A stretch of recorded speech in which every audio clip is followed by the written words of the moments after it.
Earlier today, Kern County Sheriff Donny Youngblood called this shooting spree and others like it across the country the new normal, a comment that is drawing criticism and creating a conversation about gun violence and how Bakersfield and Kern County now fit into that dialogue. Sheriff Donny Youngblood joining us live in studio. Sheriff Donny Youngblood, I want to thank you for coming here. You're on about an hour of sleep as this has now reached 24 hours since this all began. Talk to me about that comment and the larger conversation here. It seems like Bakersfield and Kern County has largely been exempt from this dialogue of mass shootings and mass violence on this scale. Your motivation behind that comment and thoughts on this investigation? Well, what I meant by the comment is, this world that we live in appears to be upside down. That appears to be normal. If you look across our country, the shootings that are occurring, this appears to be the new normal. It's not something we like. It's not something that we accept. We certainly are trying to counter that, but I've seen the criticism, and it is what it is. You have people that are going to make issue of anything that we say. That's just part of the job. I spoke to you last night on the phone, Sheriff Youngblood, and you mentioned this is the worst act of violence you've seen in your 40 years as a deputy. I want to get your reaction to when you heard this and how you were notified about this shooting.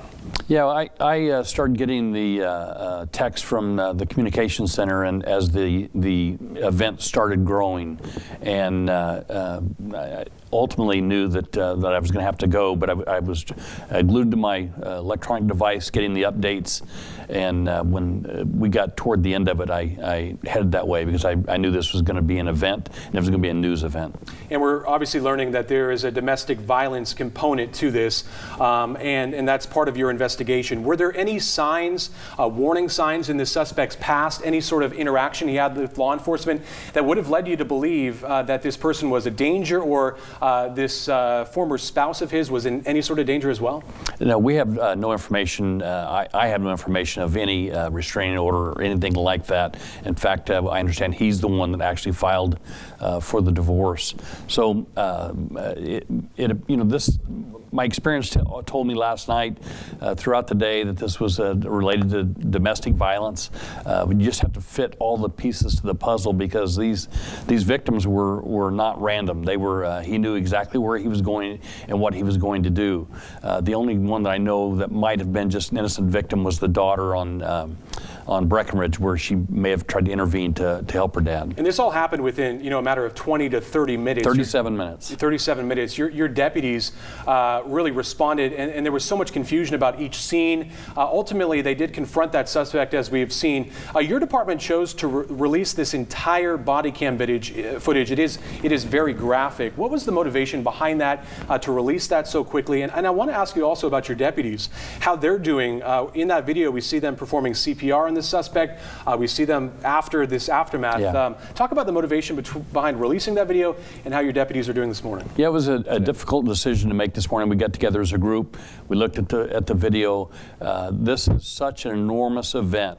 We believe that the media and the public had a right to see what they could. But there's probably other video coming from some of the businesses. We just haven't gotten them yet. So it was a tough decision, but at the end of the day, it was not going to interfere with our investigation.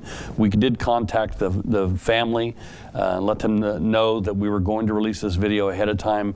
It was a tough call, but at the end of the day, had we not released it, we would have been criticized. So we just want to be as transparent as we possibly can. And unfortunately, this is a graphic video that we didn't like to release. It has an impact on the deputies that are involved because and everyone in our community, because it is so graphic, and the deputies that were there that had to experience it, it's very difficult. I want to ask you once again about the larger conversation here. Bakersfield, of course, will now be linked this year and perhaps going on as connected to one of the third deadliest mass shootings in the country this year alone. Where do we go from here? What should the conversation be after this investigation, after the victims are mourned for? What do you want to take away from this? Yeah, remember the definition of a mass shooting is 3 or more. It's defined by someone at the national level. But you have to understand, these are 3 separate shootings, not somebody walks into a school and shoots a bunch of people. It's a little bit different and a little bit unique.